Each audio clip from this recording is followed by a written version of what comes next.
Afternoon all students, आप सभी का स्वागत है पीआर मेमोरियल की यूट्यूब क्लासेस में। आशा करती हूँ सब कोई अच्छे से पढ़ाई कर रहे होंगे। चैनल्स देखिए, बहुत अच्छे से गौर से पढ़ाई करिए। जो भी पॉइंट्स हैं उनको यदि नहीं होता है तो उसको ग्रुप में डालिए और उसके लिए सारे टॉपिक्स आपको क्लियर किए जाएंगे। जो भी ग्राफिकल सिंबल कल बताए मैंने, वो ग्राफिकल सिंबल कहाँ पे यूज़ होते हैं वो आपको बताए जाएंगे। आपकी वायरिंग में किस तरह से यूज़ होते हैं, लेआउट में इंस्टॉलेशन प्लान कैसे बनता है। तो इस वजह से आपको ABCD जाननी ज़रूरी होती है। जैसे कोई सेंटेंस के लिए ABCD जाननी ज़रूरी होती है, वैसे ही आपको वायरिंग के लेआउट में और वायरिंग में और जितना इलेक्ट्रिशियन का है, मशीनरी लाइन है जितना भी, तो उसमें ये सब आपको जानने बहुत ज़रूरी होते हैं। सिंबल सबसे स्टार्टिंग होती है कि सिंबल्स आप पहचान करें सिंबल्स की। जो आपने कल ग्राफिकल सिंबल जो पढ़ाए गए थे आप लोगों ने राइट कर लिए होंगे, देख लिए, मतलब कि किस तरह से बनते हैं उनको याद कर लीजिए अच्छे से। अब आपका जो नेक्स्ट पॉइंट आता है, ये भी सिंबल्स ही हैं, बट ये किस तरह के सिंबल्स हैं? BIS सिंबल, BIS ISI के सिंबल्स हैं।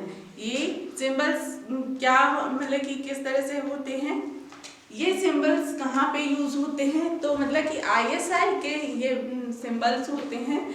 BIS क्या चीज़ है? BIS का फुल फॉर्म क्या है?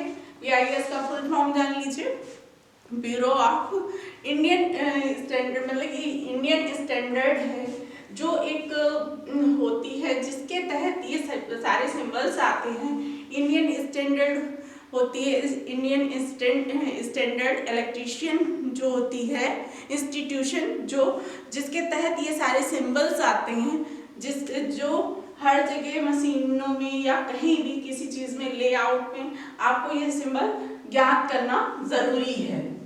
चलिए इसके बारे में जानते हैं। इन सिंबल्स के बारे में कुछ सिंबल्स रह गए हैं इम्पॉर्टेंट, तो उनको जान लेते हैं कौन कौन से हैं। ये आपका फर्स्ट सिंबल बना हुआ है, ये किस चीज़ का सिंबल है, ये सिंबल किस तरह का है, तो ये जानने के लिए आप जानिए, मैं बता दे रही हूँ कि आपको किस तरह से पहचान करनी है।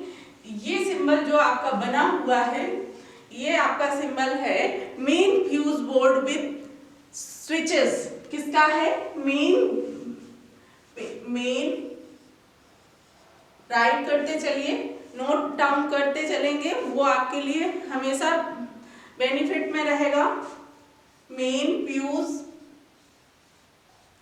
फ्यूज राइट करिए, main fuse board with switches, main fuse board with switches, with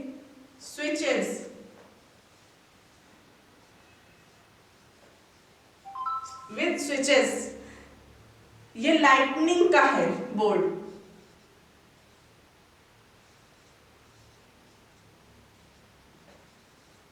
ये लाइटनिंग का बोर्ड होता है।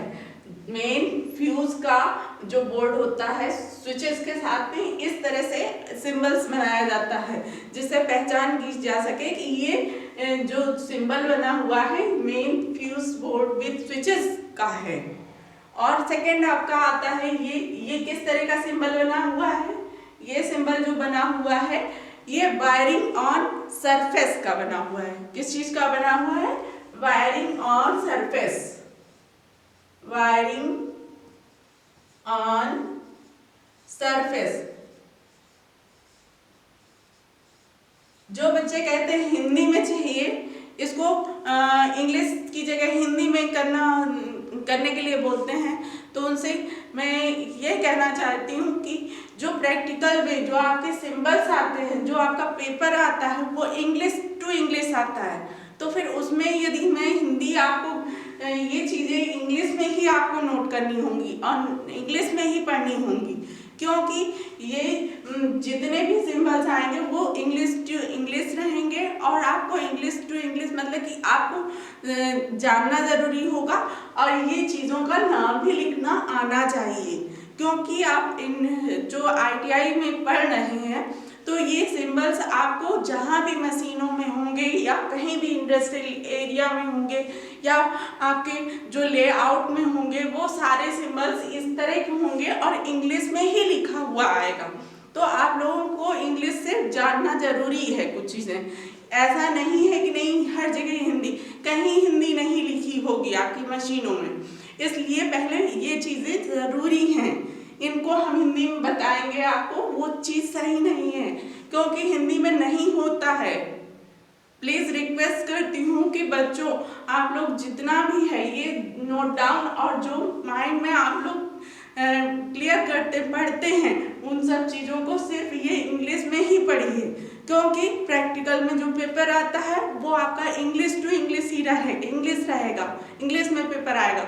आपको राइट करना है तो राइट करिए हिंदी में, बट आपका जो समझने का तरीका होगा और पढ़ने का तरीका होगा वो आपको इंग्लिश में जानना जरूरी है, बेहद जरूरी है। अब नेक्स्ट पॉइंट पे आते हैं, ये आपका नेक्स्ट थर्ड पॉइंट। ये किस चीज का बना हुआ है सिंबल, पहचान करिए किस तरह का सिंबल है। Conduit concealed wiring. कौन सा है? Conduit concealed wiring, concealed wiring. Write करिए, conduit concealed wiring, conduit concealed wiring. चलिए नेक्स्ट पॉइंट पे आते हैं। ये आपका किस चीज का बना हुआ है सिंबल? ये आपका किस चीज का सिंबल बना हुआ है? कुछ पहचान करके बताइए। ये आपका सीलिंग फैन का बना हुआ है। किस चीज का बना हुआ है? Ceiling fan, ceiling fan. चलिए राइट करिए, वही सिंबल बनाते जाइए। ये सीलिंग फैन का बना हुआ। और नेक्स्ट ये किस चीज का सिंबल बना हुआ है इस तरह से? ये रेडियो, किस चीज का? रेडियो रिसीविंग सेट का बना हुआ है। किस चीज का बना है? Radio receiving set, radio receiving set, receiving set. Right करते चलिए। रेडियो रिसीविंग सेट का हो गया। नेक्स्ट आते हैं, नेक्स्ट वाले सिंबल पे। ये किस चीज का सिंबल बना हुआ है? किस चीज का बना हुआ है? बता सकते हैं कुछ चीजें गौर से देखिए। कुछ सिंबल्स आप लोगों के क्या बने होते हैं, वो चीज़ें आप ध्यान नहीं देते हैं, उन चीज़ों को ध्यान दीजिए। जो भी आप जैसे सीलिंग फैन लाते हैं या कोई फैन, तो उनमें सिंबल्स बने होते हैं। स्विचेस में कुछ चीज़ें बनी होती हैं, उनको पहचान की जाती है कि ये किस तरह के सिंबल्स बने हैं। तो आप लोग जब पहचान करेंगे ना तो काफ़ी चीज़ें आपकी क्लियर होती चली जाएंगी।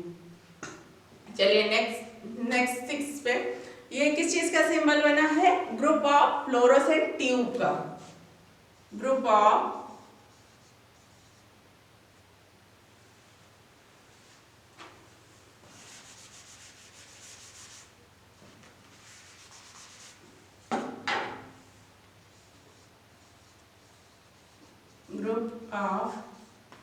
ये ग्रुप ऑफ मतलब कि फ्लोरोसेंट ट्यूब का बना हुआ है, ग्रुप्स है। पर कितने का है? 3 इंटू 400 वॉट का है। 3 इंटू 400 वॉट का ये आपका 3 इंटू 40 वॉट का 3 इंटू 40 वॉट को W से प्रदर्शित करते हैं। कंप्लीटली मतलब कि शॉर्ट में कुछ वर्ड लिखे जाते हैं, उनको भी ध्यान दीजिएगा। Fluorescent tube, group of fluorescent tube.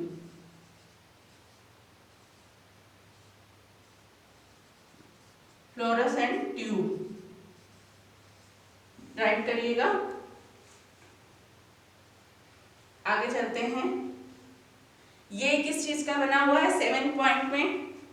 7 point में किस तरह का ये बना हुआ है सिंबल, कुछ पहचान करके बताइए, जानिए। ये सिंबल किस चीज का बना हुआ है?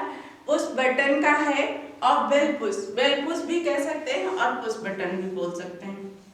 बेल पुश और पुश बटन।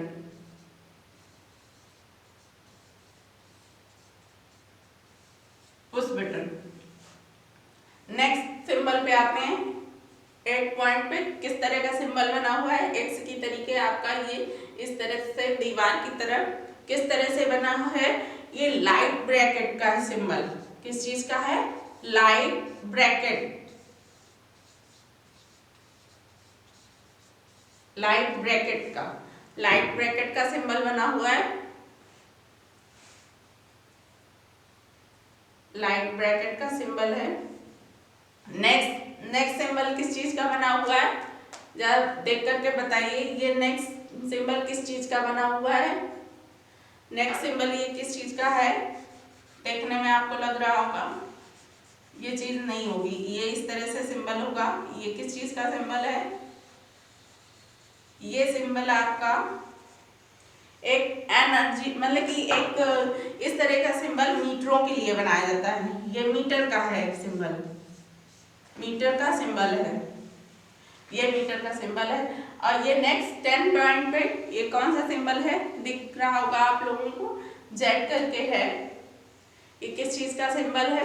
ये एम्पीडेंस का सिंबल है। एम्पीडेंस का सिंबल है।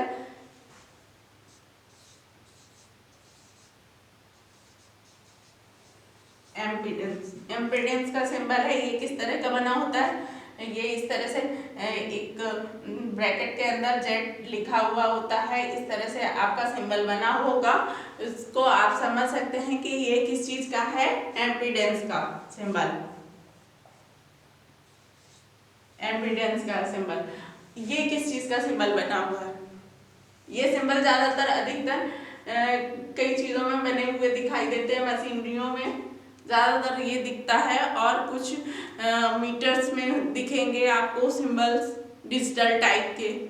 एनालॉग सिस्टम में भी मिलेंगे ये आपको डायग्राम दिखे हुए मिलेंगे उसमें, मशीनों में, मीटरों में। तो ये किस तरह का सिंबल है? ये आपका जो सिंबल शो कर रहा है, ये दिख रहा है, ये किस तरह का है? मूविंग लिखते जाइए, राइट करते जाइए। Moving coil. मूविंग किस तरह का है? मूविंग कॉइल इंस्ट्रूमेंट है। Moving coil instrument.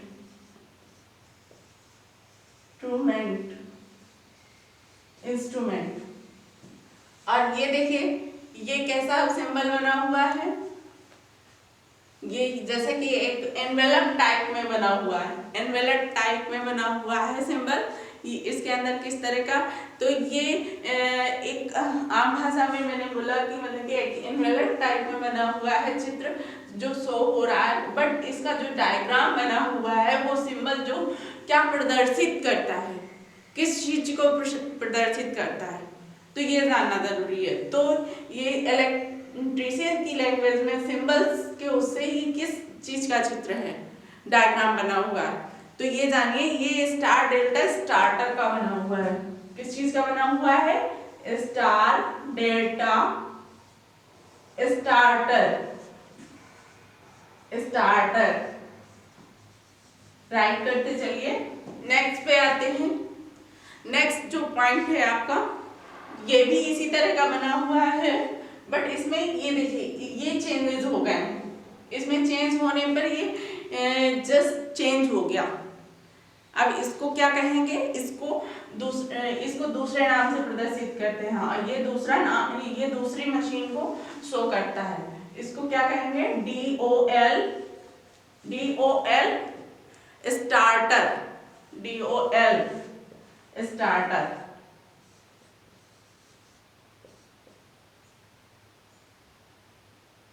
स्टार्टर, ये DOL स्टार्टर कहलाता है। और ये देखिए, ये आपका एक डायग्राम एक सिंबल बना हुआ है।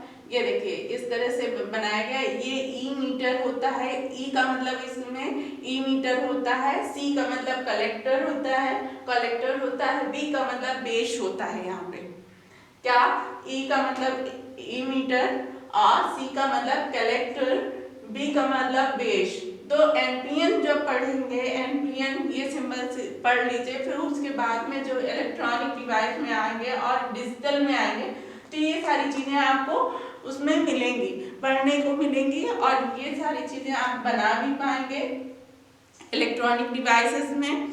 तो इसको कहेंगे एनपीएन ट्रांजिस्टर। ट्रांजिस्टर के उसमें आप पढ़ेंगे एनपीएन ट्रांजिस्टर,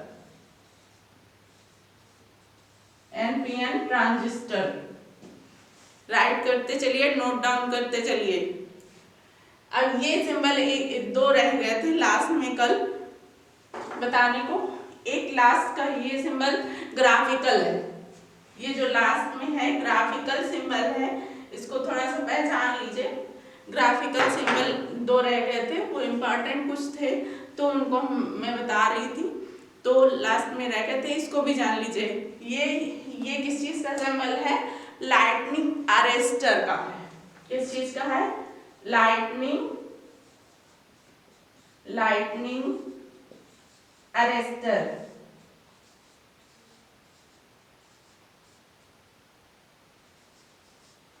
लाइटनिंग अरेस्टर का है सिंबल। अच्छे से नोट डाउन करते चलिए कि किस तरह के सिंबल्स होते हैं, किस तरह से बनाए जाते हैं, और इनको बहुत अच्छे से आप याद भी करते चलिए, जिससे कि आपको प्रॉब्लम ना क्रिएट हो आगे के क्लासेस में, कि फिर से ये हो कि फिर से मैं ये बच्चे पूछें कि नहीं वो चीज़ें बताइए कि ये सिंबल्स कैसे बनते हैं, सिंबल क्या चीज़ है और किस तरह से इनका यूज होता है, कहाँ पे यूज होता है। जो बच्चे यहाँ कंटिन्यू आते थे, क्लास अटेंड करते थे, उन बच्चों ने वर्कशॉप का लेआउट बनाया।